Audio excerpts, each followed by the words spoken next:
Como vocês já estão vendo aí, eu vou falar sobre polígonos e poliedros congruentes por tesoura. Essencialmente, eu vou precisar isso nessa palestra. O que é, de fato, isso significa. Talvez muitos de vocês não tenham ouvido falar nesse termo. Essencialmente, eu vou falar sobre o terceiro problema de Hilbert. Na verdade, eu vou tentar conduzir essa palestra para responder essa pergunta. Essencialmente, essa pergunta foi feita em 1900 pelo Hilbert que está aí a foto dele. Na verdade, ele perguntou se você pega dois poliedros, entendam aqui por enquanto como uma união finita de tetraedros. Se você tiver esses dois poliedros tendo o mesmo volume, será se eu consigo fazer cortes nele, em um deles e também no outro, e obter o mesmo sólido? Essa era uma pergunta feita ainda, na verdade já tinha outras pessoas que tinham pensado sobre esse problema anteriormente, mas ele formalizou isso em 1900, no Congresso Internacional de Matemática, que é o maior evento de matemática do mundo, que inclusive vai acontecer aqui no Brasil no próximo ano. Então, para responder essa pergunta, eu gostaria de definir alguns objetos, certo? Essencialmente, a noção de polígonos, o que é essa noção de poliedros e o que é, de fato, essa equivalência por tesoura. Então, essencialmente, a ideia de polígono é você tem alguns pontos no plano e você liga esses pontos por segmentos de reta até chegar ao passo inicial, essencialmente. Você começa de um ponto, você sai ligando para outros pontos, mas o último passo você tem que voltar para o passo inicial. Essencialmente para você fechar essa curva, essencialmente. E você pode obter um objeto assim, ou o próximo. Você, na verdade, pode obter também um objeto assim. E um poliedro, para mim, vai ser a região limitada por esses objetos. Isso tem teoremas que garantem que vai ter uma região limitada, tá? Que, essencialmente, coisas desse tipo, tá? Bom, então a gente já sabe desde muito tempo distinguir o que são polígonos congruentes. Acho que desde o início, quando a gente começa a estudar, dois polígonos são congruentes, pelo menos esses que são convexos, que é essencialmente o que a gente aprende, se eles têm a mesma quantidade de lados, e se os lados têm o mesmo tamanho, e essencialmente se eles também têm o mesmo ângulo, e todos os ângulos são iguais, você tem uma equivalência entre os ângulos. Essencialmente isso é o que a gente entende por congruência. Em outras palavras, para o público que está aqui, congruência, no nosso entendimento, é quando você pode rotacionar ou transladar para obter o outro objeto. Você pode fazer esses dois tipos de movimentos. Tá? Como um exemplo, esses dois objetos aqui são congruentes porque se você rotaciona esse objeto, você transforma nesse outro. Tá? Mas o próximo, a gente obviamente percebe que você não consegue rotacionar o primeiro de maneira que obtenha o segundo. Você não consegue fazer isso. Tá? Nem, obviamente, essas operações elas são transitivas. Também você não consegue operar no segundo para obter o primeiro. Tá? Mas aí, diante disso, eu gostaria de definir o que era uma próxima equivalência, porque eles não são equivalentes via a congruência que a gente conhece, mas eles são equivalentes via uma outra congruência que é o que eu vou definir.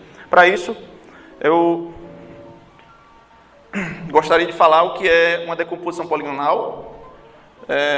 Se você pega um polígono, uma decomposição poligonal é o seguinte: se você consegue escrever esse polígono como uma união de outros polígonos, onde cada um desses polígonos, no máximo, se intersectam em suas faces. Que são as faces, para mim, são aqueles ladinhos, quando você ligou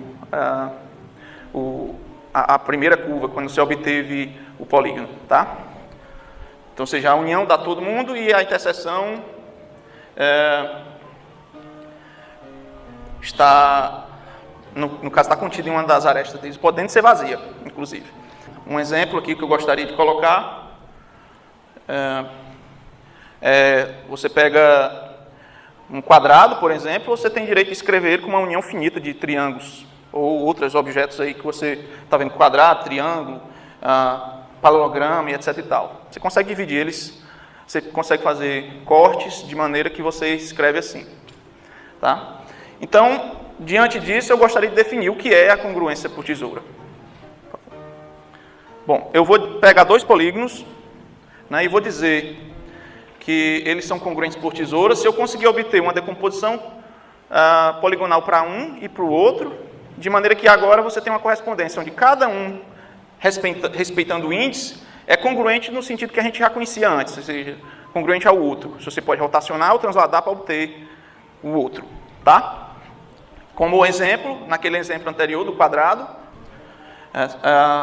você consegue observar que esse quadrado é congruente ao próximo. Essencialmente, o que eu fiz foi rearranjar aqueles objetos que eu cortei o quadrado de outra maneira. Tá? Ou seja, de fato, esse objeto você consegue decompor, onde agora cada parte que você consegue ver que está separado por cor é congruente à outra, da outra parte, né? Do outro polígono. E que é congruente ao próximo e ao próximo também. Né? Todos esses são congruentes de acordo com a minha definição, congruentes por tesoura. Né? E o nome tesoura faz sentido diante de que a ideia é que eu conseguiria recortar esse objeto de maneira que eu conseguia agora montar né? Pego, por exemplo, esse terceiro objeto, eu consigo recortar ele e depois colar e conseguir construir o quadrado. Essa é a ideia. Tá? Bom, então, um exemplo simples é aquele exemplo que a gente tinha anterior. Outro exemplo, essencialmente. Esse cara agora, esses dois caras, eles não são congruentes, mas eles são congruentes por tesoura. Eles têm a mesma área, a gente sabe calcular as áreas desses dois objetos, e, essencialmente, uma maneira fácil de verificar, encontrando a decomposição, que seja agora, cada parte da decomposição seja congruente à do outro, como a gente vê no próximo, como agora. Você consegue decompor assim, e verifica agora que cada um desses são iguais, essencialmente, na divisão. Tá? Um outro exemplo seria, você pega um objeto nesse tipo, e o próximo, que é um retângulo, essencialmente eles têm a mesma área, a gente sabe calcular as áreas desses dois objetos, e o que de fato você consegue obter é que esses dois eles são equivalentes por tesoura, apesar, né, são congruentes por tesoura, apesar de não serem congruentes também. Você não consegue rotacionar ou transladar o primeiro e obter o segundo, mas você consegue cortar ele e depois colar e obter o segundo, como a gente pode ver no próximo slide. Essencialmente, essa seria a maneira de fazer. Tá? E aí, o que vocês poderiam agora se perguntar é se... mas é porque você está pegando exemplos que já davam certo. E aí, o que eu gostaria de falar é que, de fato, isso não está acontecendo à toa, não. Tá? E, na verdade, não está acontecendo à toa no seguinte sentido. Se você pega dois polígonos e eles tiverem a mesma área, eu sempre consigo decomposições equivalentes. Ou seja, eu sempre consigo cortar um e também cortar o outro, ou cortar um e depois colar e transformar no outro. É isso que diz o próximo teorema, que foi provado em 1833. Opa, tá errado. É 800, por favor. Tem uma correção aí. Foi provado por Bolyai e Guerry. Eles, de fato, provaram que se dois polígonos têm a mesma área, então eles são congruentes por tesoura. Então, essencialmente, a recíproca desse resultado é verdade. Né? Se você pega um objeto, corta ele, a soma das áreas ainda continua sendo a do original. Ou seja, se eles são congruentes por tesoura, obviamente eles têm a mesma área. Então, na verdade, esse teorema é um si só si. Então, essencialmente, para polígonos, essa resposta foi totalmente respondida. Né? Você consegue dizer se dois caras são congruentes, né? A resposta é completa se eles têm a mesma área, congruentes por tesoura. E aí a ideia é perguntar sobre isso em dimensão maior, no caso de poliedros agora. né? A ideia, como ainda de novo, a gente está chegando numa tentativa de chegar na pergunta feita pelo Hilbert, né? Então, poliedro para mim, essencialmente, eu vou considerar poliedro aqui, vai ser um sólido que se escreve como uma união finita de tetraedros. Essencialmente, você pode ter outras definições, mas você sempre consegue mostrar que é equivalente a essa aqui. Tá? E essa união não é colocada de qualquer maneira, não. Ela é uma união de tetraedros, mas os tetraedros, quando você intersecta 2 a 2, ou eles são vazios, ou essa interseção, de fato, está contida nas faces desses tetraedros. Você consegue rearranjar só colando as faces. Certo? Isso é um poliedro para mim. Então, obviamente, exemplo de poliedro é o próprio tetraedro. Ele é a união de um tetraedro. E o cubo, por exemplo. Esses são os 2 exemplos que eu gostaria de deixar aqui fixado. Obviamente tem muitos, mas esses, para essa palestra, vão ser os mais importantes. E vocês vão saber por quê. Né? O cubo, a ideia é que eu consigo dividir esse cubo em muitos tetraedros, como a gente pode ver no próximo. A gente consegue dividir, então, de fato, o cubo também é um poliedro, na minha definição. Tá. Então, tentando seguir aquela noção do que é uma congruência por tesoura ou por corte, eu gostaria de definir essa mesma equivalência agora no caso de poliedros. Tá? Então, eu vou dizer que 2 poliedros, na verdade eu gostaria de definir antes, né, o que é uma decomposição poliedral, que é também seguindo o que a gente já fez no caso de polígonos, que é essencialmente eu digo que você pega uma quantidade finita de poliedros, eu vou dizer que isso vai ser uma decomposição para um outro poliedro P, se a união deles der o P, e mais do que isso, quando você intersectar 2 a 2, né, diferentes, obviamente, a interseção vai estar contida nas faces desses poliedros. Aqui, essencialmente, são exemplos, né, você pega um paralelepípedo, que mais ou menos você também conseguiria fazer uma divisão, como eu fiz no caso lá do cubo, e escreve ele como uma união de outros poliedros, essencialmente. Tá? Como está mais ou menos de várias maneiras aí colocada nesse desenho. E aí eu vou dizer agora que 2 poliedros são congruentes por tesoura, se eu consigo decomposições para cada um, de maneira que agora cada um desses sejam congruentes no sentido que a gente conhece lá do ensino médio, que é você rotacionar, fazer uma translação e conseguir obter o primeiro. Eu gostaria agora de falar sobre, de fato, como foi a motivação desse teorema, diante do que eu já falei, né? Essencialmente, o Hilbert teve conhecimento de algumas cartas que o Gauss escreveu por Gerlin, e o Gauss, na verdade, expressava alguma preocupação sobre algumas provas, por exemplo, que existiam para fazer cálculo de volumes de poliedros. Porque as provas que tinham naquela época, pelo menos no caso de poliedros, eram envolvendo de alguma maneira cálculo. Apesar de que esse objeto ainda não era bem definido, quando começou a ser apresentado, por exemplo, por Euclides. Euclides, na verdade, era o que a gente chamava de método de exaustão, e ele já tinha apresentado provas, por exemplo, para calcular o volume de uma pirâmide, e a prova não usava geometria euclidiana clássica. E o Gauss queria saber se isso era possível ou não nessas cartas.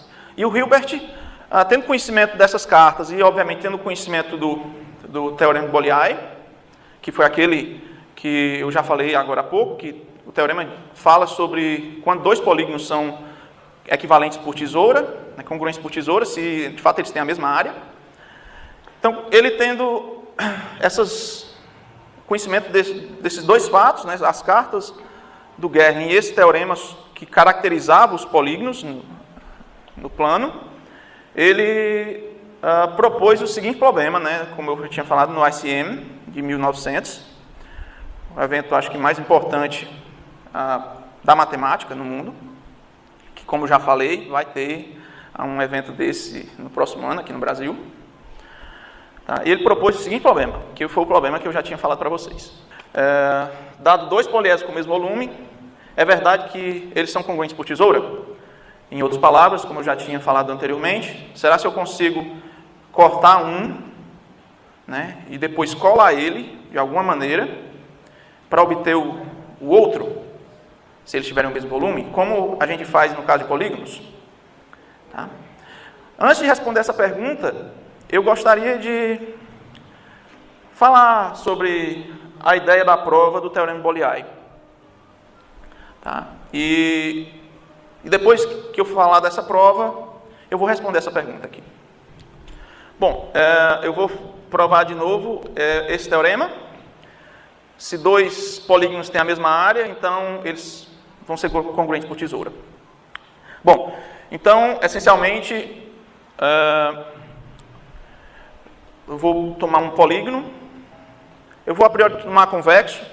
A prova que eu vou falar aqui funciona geralmente, não precisa ser convexo, mas tem que tomar alguns cuidados a mais e, por simplicidade, eu vou assumir convexo, tá? E eu vou tomar A para ser a área desse polígono. Então, como o meu objetivo então vai ser mostrar o seguinte, que P ele é congruente por tesoura ao retângulo cuja base é 1, tem medida 1, e a altura tem medida A, que no caso, essencialmente, é um retângulo que tem área igual a A também. Então, obviamente, se você tiver um outro polígono que tem essa mesma área A, o mesmo processo vai mostrar que ele é equivalente por tesoura a esse mesmo retângulo. Então, é porque eles vão ser equivalentes por tesoura. Essa é a ideia da prova. Então, meu objetivo é mostrar que P é equivalente por tesoura a um retângulo que tem base igual a 1 e altura igual a A. Então, no caso convexo, eu, de fato, tenho uma maneira fácil de pegar um polígono e escrever ele como uma decomposição, de maneira que cada elemento da decomposição seja um triângulo. De uma maneira fácil, né? Vocês concordam comigo que tem uma maneira fácil. Você fixa um dos vértices aqui em questão e saem fazendo cortes para os outros vértices. O que você vai obter, como nesse caso, ele é um polígono convexo, você vai obter triângulos. Então, o que eu vou fazer agora é o seguinte, eu vou mostrar que cada triângulo desse, que eu separei, ele é congruente por tesoura a um retângulo. Certo? Essa é a ideia, a primeira parte que eu vou fazer. E depois eu vou mostrar que cada retângulo que você tome, na verdade, cada dois retângulos que você tiver que tem a mesma área, eu consigo cortar um para transformar no outro. Ou seja, dois retângulos, essa é a primeira parte fácil do teorema, no caso particular, quando você estiver trabalhando com retângulos, o teorema é verdadeiro. Ou seja, dois retângulos com a mesma área, eles são congruentes por tesoura. Essa vai ser a segunda, no caso a terceira parte, depois de eu ter mostrado que cada triângulo desse é congruente por tesoura a um retângulo. Como no próximo slide eu vou pegar um triângulo. Antes disso eu só gostaria de fazer o comentário de que no caso não convexo também é verdade, esse mesmo argumento, eu consigo dividir ele por triângulos. Na verdade isso já é verdade devido a outros resultados. Mas a ideia é que se você tomar, por exemplo, uma reta que não esteja na mesma direção dos segmentos de reta das arestas desse polígono, o que você vai de fato obter é que, se você dividir suficientemente fino, no máximo que vai acontecer ou vai ser um objeto com 3 lados, ou um objeto com 4 lados. E aí, se você tiver um objeto com 4 lados, você divide de novo, como esse segundo, você divide em 2 triângulos. Então, você consegue dividir em triângulos de toda maneira. Essa seria mais ou menos o que seria feito no caso não convexo. Tá? Então, como eu tinha falado agora, o resultado é que a primeira parte, dividindo em algumas partes, é que um triângulo é congruente por tesoura a um retângulo, que tem a mesma área. Então, eu pego um triângulo e faço o seguinte, eu olho lá na metade dele, na altura, se você tem a altura dele aqui, eu vou pegar na metade da altura, e aí eu vou dividir agora em 2 triângulos, e de novo fazer uma divisão, de maneira que essa divisão que vocês estão vendo aí, forma um ângulo reto aqui.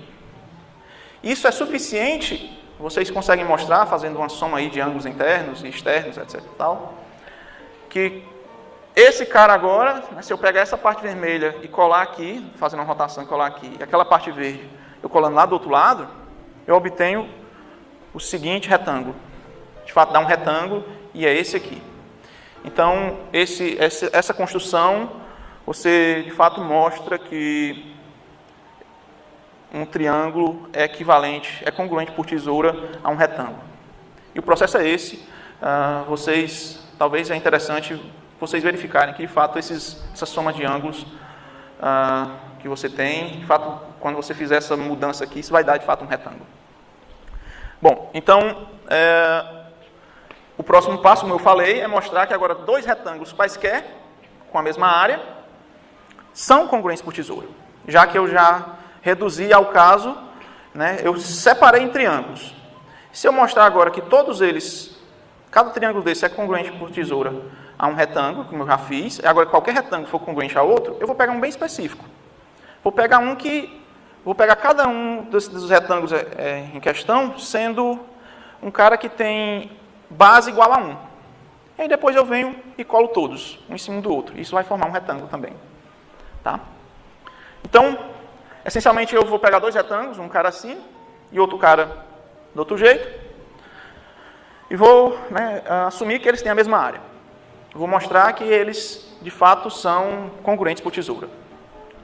Bom, como aqui no desenho eu já fiz pensando nisso, vamos assumir que dentre os lados em questões, as quatro medidas, né, B, H, K e D, vamos assumir que D é a maior delas. Se não tiver nenhuma maior é porque todos são iguais, e então os dois são quadrados, e os dois são quadrados idênticos. Então vai ter um deles que vai ter que ser maior, se não for nesse caso. Então vamos escolher aqui um deles maior, pelo menos maior no sentido de que os outros são menores ou iguais a ele. Então vamos assumir, como está aqui no desenho, já mais ou menos a ordem de grandeza está colocada como eu estou dizendo, o B é maior do que os outros. Então, a ideia agora é fazer o seguinte, vou pegar esse cara e vou traçar uma reta, né, que está em cima dessa aresta, desse lado desse segundo retângulo. E aí eu vou marcar esse ponto como vocês estão vendo aí, ó, tem um pontinho, talvez vocês consigam ver. Se eu estivesse na distância de vocês, talvez eu não conseguiria. Mas vocês são mais jovens, acredito que vocês estão conseguindo ver que tem um ponto. Esse ponto foi marcado com a intenção de que a distância daquele ponto até esse vértice aqui de baixo seja justamente aquele tamanho B, que era o maior deles. Isso é possível porque vocês concordam comigo que se eu vou andando essencialmente para muito longe, essa distância cresce para infinito. Então, uma hora, obviamente, eu chego num tamanho daquele. Tá? E, de novo, esse ponto está aqui, pode até acontecer dele estar em cima, se esse lado for igual àquele B também, pode acontecer. Mas, nesse caso, é porque os dois retângulos vão ser iguais. E aí, esse caso é trivial. E eu vou pegar esse mesmo cara, essencialmente, e fazer um desenho, né? Vou traçar uma reta e vou também traçar uma reta do mesmo tamanho aqui. Tá? E aí, o que vocês observam é que você obtém agora a seguinte figura. Essa figura aqui. Tá? Mas se vocês perceberem, essa figura aqui já foi mais ou menos tratada, você sabe comparar com um retângulo. Foi o segundo exemplo que eu fiz quando eu estava querendo comparar se um paralelogramo desse é equivalente a um retângulo, congruente por tesoura. E aí você pode ver ele de duas maneiras. Olhando assim, esse cara é congruente por tesoura ao segundo. Porque, olha, você tem a base D e a altura H. Né, se você voltar... Pronto, olha, D e H. Mas isso a gente viu que ter o conhecimento da altura de um paralelograma e da base é equivalente a mostrar que ele é congruente a esse cara, que foi o segundo exemplo que a gente mostrou. E na outra configuração, a gente vai ver que, se a gente fizer uma rotaçãozinha naquele objeto, então agora se a gente olhar agora, né, fizer uma pequena rotação, de maneira que o B fique na horizontal aí, o que você obtém é que esse cara é congruente ao primeiro, porque ele vai ter a mesma base e a mesma altura. Então, olhando de um ponto de vista, ele é equivalente ao segundo, e olhando do outro, ele é equivalente ao primeiro. Então, é porque, de fato, os dois são equivalentes. Aquele primeiro retângulo é congruente por tesoura ao segundo. Então, fica mostrado essa minha segunda afirmação. E a gente pode ir para a terceira. É que cada triângulozinho PI daquele, que a gente fez a divisão do objeto, é congruente a um retângulo que tem base igual a 1 e a altura igual à área do triângulo. Certo? Aí, então, o que é que eu vou fazer? Vou juntar todos esses retângulos. E o que vai acontecer, vai ficar um objeto mais ou menos assim. Né? O primeiro equivalente a esse primeirozinho. O segundo, junto todos. Como todos têm a mesma base, quando eu juntar todos, isso vai dar um retângulo. Retângulo de base 1. E, essencialmente, como a soma das áreas da área original, esse tamanho aqui vai dar a área inicial, que era a área de P, que era o que eu tinha prometido para vocês. Então, o que de fato ficou mostrado é que um polígono convexo é congruente a um retângulo desse jeito. E como eu já tinha mostrado antes, ele é congruente a qualquer retângulo que tenha a mesma área. Em particular, o quadrado, em questão porque eu mostrei que qualquer retângulo é congruente ao outro, congruente por tesoura, desde que eles tenham a mesma área. Então, essencialmente, eu gostaria só de fazer um exemplo para recapitular o que a gente tinha feito. Tá, só um exemplo, um outro exemplo, que vai mais ou menos dizer o que a gente fez. Ora, a gente tinha um objeto, um polígono, nesse caso aí uma casinha, e o que a gente fez foi dividir ele em triângulos, como as setas estão apontando. Então, cada triângulo desse, no outro passo a gente mostrou que ele era congruente a um retângulo, e depois a gente mostrou que esse retângulo era congruente a um retângulo bem específico, que tenha um certo tamanho fixado, no caso 1, como está em cada um dos desenhos.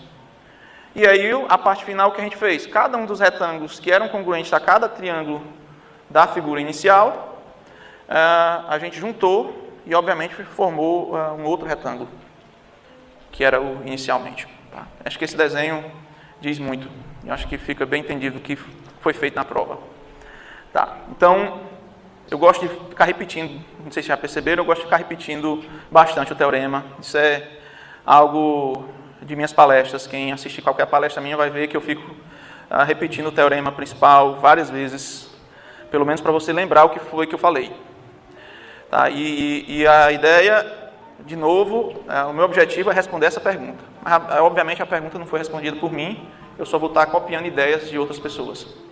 Eu vou estar falando de ideias de outras pessoas, que na verdade quem respondeu isso foi um aluno do Hilbert, um cara chamado Max Dare. Na verdade, ele deu uma resposta negativa no sentido de que ele apresentou dois poliedros que têm o mesmo volume, mas você não consegue cortar um para transformar no outro. Isso é uma resposta negativa. Mas o Hilbert também acreditava que isso era falso. Tá? Ou seja, apesar de ser verdade no caso 2-dimensional, isso não seria verdade no caso 3-dimensional. Tá? E, na verdade, tem uma curiosidade, isso não foi à toa de eu ter falado desse problema. Primeiro que as ideias são bastante clássicas, como vocês estão vendo aqui, o que eu estou apresentando são todas ideias que a gente aprende no ensino médio. E outra coisa é que foi o primeiro problema resolvido, respondido do Hilbert. Ele, em 1900, nesse ICM, ele listou 23 problemas. Inclusive, ainda tem problemas em aberto até hoje, 117, 118 anos depois. Mas a curiosidade é que esse foi o primeiro a ser respondido deles. Tá? Então, eu vou, essencialmente, definir um invariante, e a ideia de invariante aqui, eu vou tentar precisar o que é a ideia de invariante. Tá? Eu vou definir um objeto, que esse objeto é chamado de invariante de Dare, em homenagem a ele, que obviamente foi desenvolvida por ele. Então, na verdade, antes disso, eu já tinha me esquecido do quais são os exemplos, mas, aliás, que esses exemplos estavam aí, e os exemplos são clássicos. Lembram que eu apresentei dois exemplos de poliedros, um tetraedro e um cubo. E esses exemplos foram os exemplos usados pelo Dé. Na verdade, ele mostrou que o cubo não é congruente por tesoura ao tetraedro. E eu vou pegar ainda exemplos bem especiais. Esses poliedros são regulares, ou seja, eles têm os lados todos têm o mesmo tamanho, os ângulos internos todos têm o mesmo tamanho, as arestas são todas congruentes. Mesmo nesse caso, esses dois objetos não são congruentes por tesoura. Tá? Bom, e a ideia, tentando adiantar aqui para vocês, é a seguinte: eu vou tentar definir um objeto que ele anda, ele sabe medir o tamanho das arestas e sabe medir os ângulos internos das arestas. Tá? Se você sabe o que é isso, esses ângulos internos chamam-se de ângulo diedral.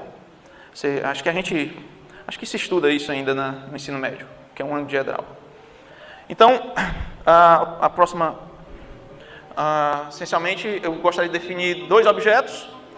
Primeiro, não vou nem definir, vou assumir que existe uma função dessa.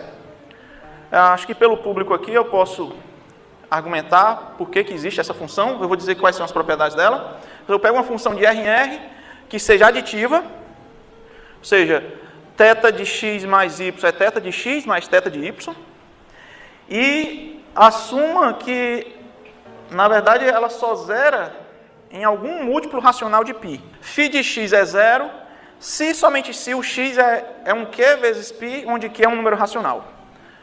A saber, um número racional aqui é um cara que consegue ser escrito como uma razão de dois inteiros. Tá? E pelo público aqui eu posso explicar por que isso existe. Você tem direito, por exemplo, de olhar R como um espaço vetorial de dimensão infinita sobre os racionais. Tá? E aí você tem direito de tomar uma base de Hamel para esse espaço, R, e admitindo que π é um desses elementos da base. Então, você tem direito agora de definir uma função linear que manda π em zero e todos os outros manda no seu elemento. Ou seja, cada elemento E da base manda em E. Isso vai ser uma transformação linear e os únicos caras onde essa função vai zerar é em algum múltiplo de π, já que essa transformação é linear e automaticamente você ganhou a aditividade. Então, essa função existe.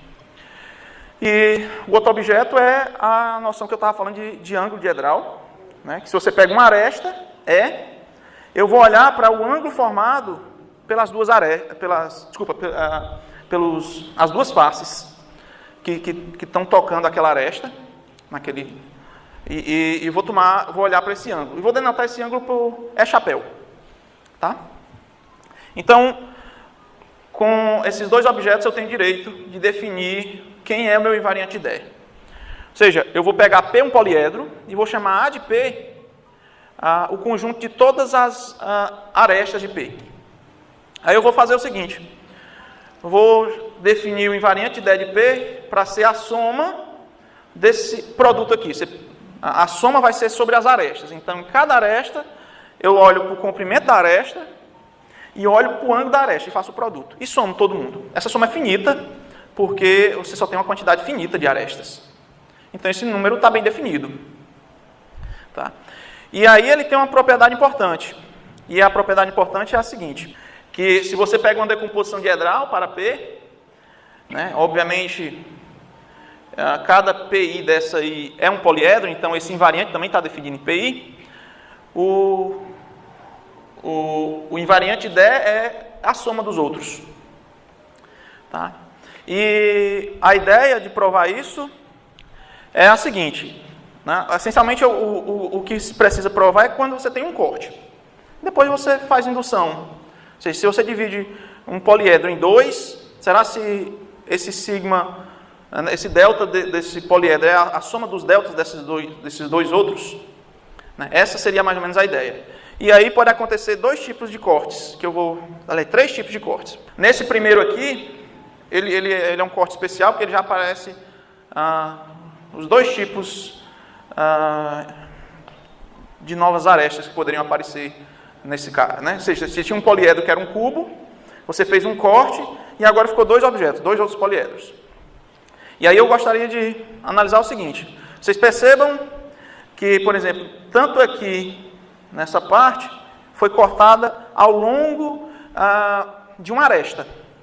Então, as arestas que foram geradas com esse corte, pelo menos nesse lado, já existiam no sólido anterior. Tá? E aí, nesse caso, o que acontece é que o ângulo foi dividido por 2. Em duas partes. Pode até ser que não seja dividido exatamente por 2, mas foi dividido em outros 2 ângulos, cujos esses outros 2 ângulos dá o ângulo original. E a informação é que a aresta se mantém. Nesse caso, o tamanho da aresta se mantém. Quando você corta ao longo de uma aresta, o tamanho da aresta se mantém. Então, nesse caso, quando você volta para a fórmula, o comprimento não foi preservado. Então, nessa soma aqui, o que ia acontecer é que, quando você olhava para a soma do primeiro, né, da primeira parte do primeiro poliedro e do segundo, o que ia ficar contado aqui, porque isso aqui ia se repetir, e aí o que você ia colocar em evidência era o ângulo formado para cada um. Só que quando você soma, você volta para o ângulo original. E esse cara era o que estava sendo contado anteriormente. Então, esse tipo de aresta não causa problema no nosso caso. Um outro tipo de corte que poderia aparecer, na realidade, né, outro tipo de aresta, é quando você corta ao longo de uma face. Mas quando você corta ao longo de uma face, o que você percebe é que o ângulo formado, quando você soma os 2 ângulos, obviamente a aresta é mantida para os 2, né? Sempre quando você faz um corte, sempre vai ter uma aresta que vai ser em comum para os 2 poliedros. E essa aresta em comum, quando você somar, quanto é que dá o ângulo dessa soma você tem um ângulo aqui, né? Você teria um ângulo para esse cara e você teria um ângulo para esse cara. Quanto é que daria? Ora, quando você está fazendo um corte, essa soma sempre dá π. Porque você essencialmente está cortando um plano. Tá? Então, essa soma dá π. E aí tem uma informação importante, que o θ de π é 0. Então, pouco importa qual foi o tamanho que apareceu da aresta aí. Quando você somar, vai dar 0. E esse cara, no inicial, não tinha. Então, ele também não vai contribuir para os próximos, quando você somar. Que é o que tinha. Só relembrando aqui a fórmula de novo. Vamos só voltar de novo. Né? Ou seja, vai aparecer uma aresta nova, mas o que vai acontecer é que quando você somar nos 2 poliedros que apareceram, essa soma do primeiro com o segundo vai dar π. E aí você usa a aditividade desse cara, que quando você soma, você tem direito de colocar a soma dos ângulos, e a soma dos ângulos sendo π, você sabe pela propriedade da minha θ que isso dá π e dá 0. A soma dos ângulos internos, né? Então, já foram 2 tipos de cortes. Falta um terceiro, que é quando você divide uma aresta, que é o próximo caso que acontece. Né? Essencialmente, você tinha um cubo, e você cortou, por exemplo, dividindo as arestas. Mas, olha, quando você divide uma aresta, o ângulo em questão não muda. Né? Ou seja, essa aresta aqui, que apareceu, que ainda, na verdade, ela seria um múltiplo da anterior, o ângulo em questão é igual ao ângulo da outra, que eram iguais ao ângulo da original, né, da anterior. E então o ângulo se mantém, e a outra informação é que quando você soma esse comprimento com o outro, dá o comprimento da aresta anterior. E aí é onde entra a informação, né, é por isso que eu contei no meu invariante o comprimento também, porque até então a gente estava só usando a nossa função θ.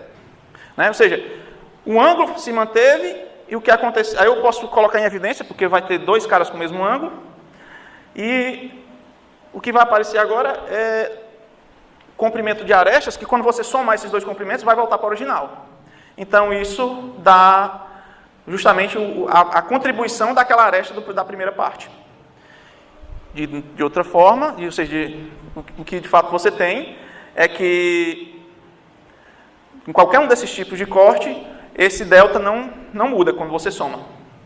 Ou seja, de fato, isso que eu falei para você, por favor, volta para frente, é que de fato vale isso. Né? O que eu estava falando era só para 2.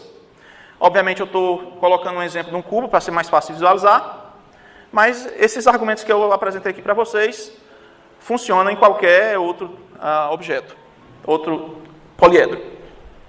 Tá? Então, de fato, o que a gente mostrou foi que esse invariante de DE é invariante para poliedros congruentes por tesoura. O que é que significa isso? Significa que se você tiver dois poliedros que são congruentes por tesoura, quando você calcular esse invariante de DE de cada um deles, eles vão ser iguais. Porque você acabou de ver que ele não muda quando você corta ele. Então, se dois caras são invariantes, é porque eu consigo cortar um para transformar no outro. Então, é porque os cortes vão se... quando você consegue cortar de maneira que, ao final dos cortes, todos os objetos que aparecem vão ser iguais. Então, é porque o delta é invariante. Ou seja, de fato, o que você mostra é... Só voltando aqui. Pronto. Ou seja, se você tivesse dois poliedros, P e Q, se eles forem congruentes por tesoura, eu consigo escrever P com uma união de PIs, e eu consigo escreveria um Q com uma união de QIs, de maneira agora que cada QI desse era congruente, congruente no sentido de rotacionar ao outro PI. E se é por rotação, obviamente eles têm os mesmos ângulos, os mesmos tamanhos de arestas, que pela minha definição, se eles têm os mesmos ângulos e os mesmos tamanhos de arestas, os deltas são iguais. Os números de 10 são iguais. Então, é porque a soma dos PIs aqui, desses deltas, eram iguais às somas dos QIs. Mas as somas dos PIs é o P, é o delta do P, e as somas dos QIs seriam o delta do Q. Então, é porque é invariante por corte. Seria mais ou menos esse o argumento. Bom, então, como ao fim de tudo isso, para eu responder negativamente a pergunta de Hilbert, é suficiente, então, diante do teorema que eu acabei de falar, que é o teorema de DE, que esse invariante de DE é invariante por congruência por cortes, é suficiente eu considerar dois poliedros que têm o mesmo volume, mas têm números de DE diferentes. Porque se eles tiverem números de DE diferentes, eles não podem ser congruentes por tesoura. E aí, por isso que eu estava falando daqueles dois exemplos, porque eles são exemplos fáceis de calcular. Então, eu gostaria de calcular o invariante DE do cubo, mas aí eu acho que vocês, quem mais ou menos percebeu como se calcula esse invariante, vocês sabem dizer quanto é o invariante de DE do cubo. Quem são os ângulos internos de cada aresta do cubo? Π sobre 2.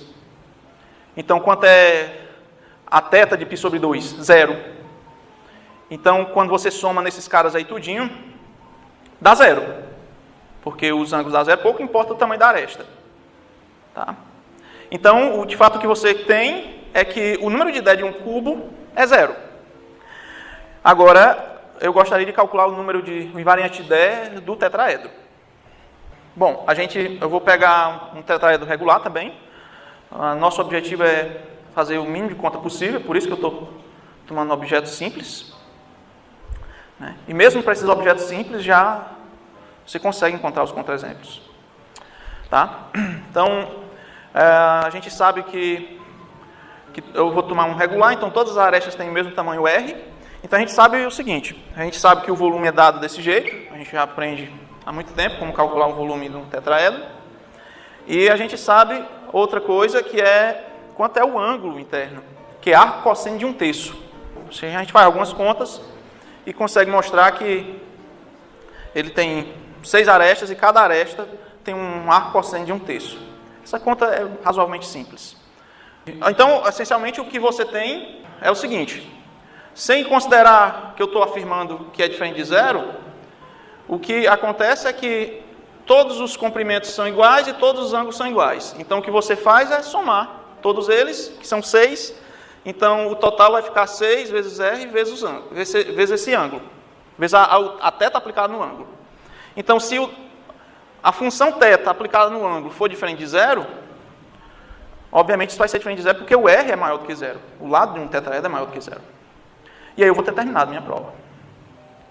Tá? Bom, e essencialmente, para concluir isso, eu tenho que mostrar que alfa, devido à escolha da minha θ, não é um múltiplo racional de π. É isso que eu teria que fazer. Tá, mas isso vai decorrer de mais ou menos trigonometria simples, se você sabe um pouco de indução ou recursividade. A gente pode usar cosseno de soma de ângulos e a gente obtém uma formulazinha dessa aqui, recursivamente ou aplicando indução. Tá? Então, se você aplica a recursividade ou indução, o que você consegue mostrar é que esse objeto ali, ele se escreve como um polinômio nisso aqui, que é em 1/3, essencialmente, tá? Quando se aplica no alfa.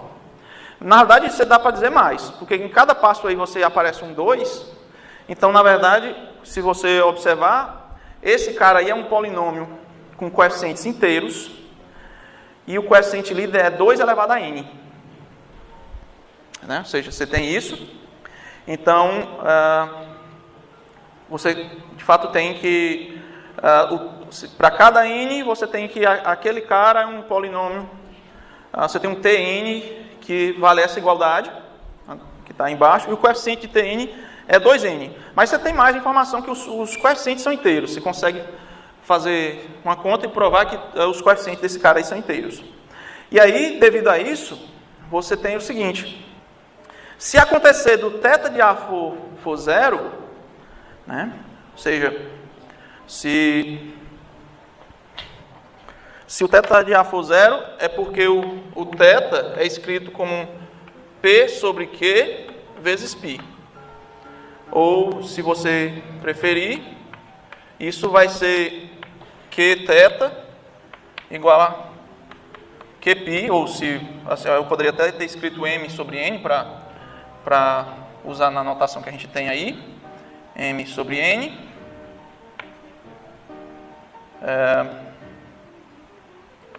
Você teria uma coisa assim.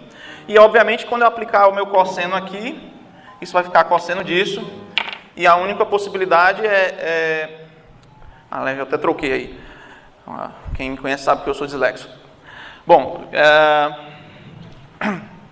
de toda forma, o que você obtém é que cosseno de n alfa vai ser ou 1 ou menos 1, porque cosseno de um múltiplo de π inteiro é 1 ou menos 1. Mas aí você tinha a informação, cosseno de nπ se escrevia como um polinômio tn menos 1. Então, se você subtrai ou mais ou menos, de acordo com o que dá esse valor, o que você tem é que 1/3 é raiz desse polinômio. Só que esse polinômio ele vai ser um polinômio com raízes inteiras, com coeficientes inteiros. E aí, o que a gente aprendeu sobre o teorema de raízes racionais, que a gente ainda vê, acho que no finalzinho do ensino médio, pelo menos ainda se via isso, é que a parte que, se você escreve isso como uma fração reduzida, esse cara aqui tem que dividir o coeficiente líder do polinômio. Só que o coeficiente líder do polinômio é 2 elevado a n menos 1. Então 3 divide 2 elevado a n menos 1, que é um absurdo. O absurdo foi assumir que o θ de alfa era igual a 0. Então é porque ele não é igual a 0. Se o θ de alfa não é igual a 0, então é porque a gente obtém que o invariante de do tetraedro é diferente de 0. Bom, então, qualquer tetraedro regular que a gente tem é que o número de D é diferente de 0. E qualquer cubo que você der, o invariante de D é igual a 0. Então, pegue qualquer tetraedro e tome um volume, tome um cubo que tem o volume dele. É fácil de resolver porque é você resolver a equação L ao cubo igual a V, que V sendo o volume do tetraedro. E nesse caso, sempre você consegue resolver. E aí você teria dois caras com o mesmo volume, mas com um número de D diferentes. E pelo teorema de D, é porque eles não são congruentes por tesoura. Em outras palavras, eu estou respondendo o teorema, o terceiro problema de Hilbert. Ou seja, o tetraedro regular e o cubo P com o mesmo volume V não são congruentes por tesoura. Certo? Então, para finalizar, eu só gostaria de fazer algumas considerações sobre esse problema. Na verdade, esse invariante de D ele é mais importante do que parece, apesar de eles já ter sido usado para responder a pergunta de Hilbert, o que foi respondido em 65. Né? Só para lembrar, aliás, eu acho que eu não falei isso ainda, O problema foi proposto em 1900 e uma solução para esse problema foi publicada em 1901, por Dare, Mathematische Annalen. E aí, só em 65, esse cara chamado Seidler, ele provou que vale a recíproca. Ou seja, se você pega dois caras que tenham o mesmo volume e o mesmo invariante de Dare, então eles são congruentes por tesoura. Tá? A recíproca do teorema de Dare. Tá? Porque o teorema de Dare diz que se eles são congruentes por tesoura, eles têm um invariante de Dare. Tem o mesmo invariante de Dare. E aí o que foi respondido por Seidler é se eles têm o mesmo invariante de Dare e têm o mesmo volume, então é porque eles são congruentes. Isso para a dimensão 3. Tá? Aí, obviamente, um geômetra poderia se perguntar se esse problema se aplicaria, né, numa geometria esférica ou numa geometria hiperbólica. E a verdade é que os teoremas que foram provados aqui, em dimensão 2 ou em dimensão 3, na direção do teorema de Dare, que foram provados, não esse do Seidler, mas o teorema de Dare e aquele teorema de Euler, são verdades tanto na esfera de dimensão 2 como no espaço hiperbólico de dimensão 2. Mas são problemas em aberto, em dimensão maior. Ou seja, no caso, pelo menos o caso do teorema de Seidler. Se você quiser provar o teorema de Seidler, que é verdade em R3, se você quisesse provar isso na esfera de dimensão 3 ou no espaço hiperbólico de dimensão 3, isso ainda é um problema em aberto. Então, apesar de ter passado muitos anos, ainda tem gente publicando recentemente a respeito desse assunto. Ainda é um problema, ou seja, talvez não é um problema quente, mas ainda existem pessoas trabalhando. Tá? De toda maneira, acho que é um tema interessante. Bom, então eu só tenho mais uma coisa para falar, que é o próximo slide. Obrigado.